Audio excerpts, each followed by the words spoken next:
Juknis atau aturan penerimaan peserta didik baru yang mewajibkan setiap calon siswa hanya boleh memilih satu sekolah sesuai dengan zona tempat tinggalnya disambut positif oleh sejumlah sekolah di pinggiran Kota Mataram. Mereka optimis jika pelaksanaan penerimaan peserta didik baru tahun ajaran 2021-2022 ini dijalankan sesuai dengan Juknis yang telah ditetapkan, maka sekolah-sekolah di daerah pinggiran tidak akan mengalami kekurangan siswa. Sejak awal Juni kemarin, sekolah jenjang pendidikan menengah atas di Provinsi Nusa Tenggara Barat mulai melaksanakan penerimaan peserta didik baru tahun ajaran 2021-2022 untuk menjamin pemerataan penyebaran siswa serta menjamin tidak ada sekolah yang kekurangan jumlah peminat. Pemerintah Provinsi NTB melalui Dinas Pendidikan dan Kebudayaan telah mengeluarkan petunjuk teknis sebagai dasar acuan dari pelaksanaan PPDB tersebut. Berdasarkan petunjuk teknis pelaksanaan PPDB tahun 2021, setiap calon peserta didik baru hanya diperbolehkan memilih satu sekolah sesuai zonasi tempat tinggalnya. Keputusan Dinas Pendidikan dan Kebudayaan Provinsi NTB yang hanya memperbolehkan setiap calon siswa mendaftar di sekolah sesuai zona tempat tinggalnya mendapat respon positif dari sejumlah kepala sekolah yang ada di kawasan pinggiran Kota Mataram, salah satunya SMA Negeri 10 Mataram.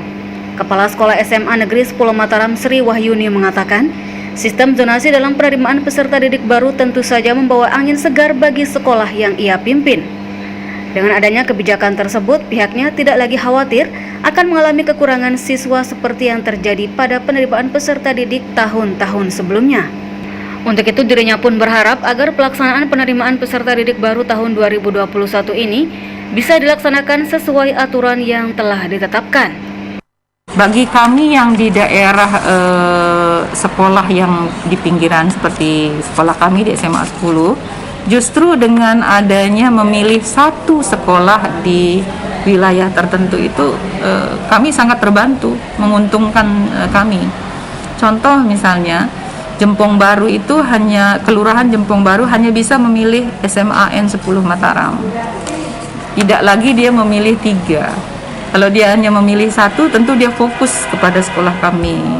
Jadi itu sangat membantu kami untuk bisa memenuhi harapan gitu.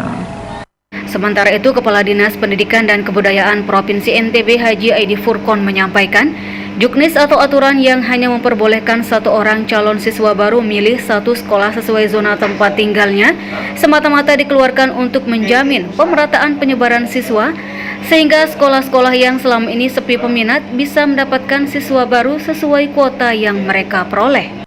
Nah, sekarang kita batasi satu pilihan sekolah di zonanya agar sekolah itu terisi secara merata. Saya tidak susah dengan jam mengajarnya, tidak susah juga dengan persiapan untuk ruang kelas, tidak susah juga harus mencarikan mebel dan sebagainya, karena mereka sudah punya sebenarnya. Nah, itu masih terjadi tahun lalu, sekarang kita batasi dia lagi. Maisarah, Lombok TV, Mataram.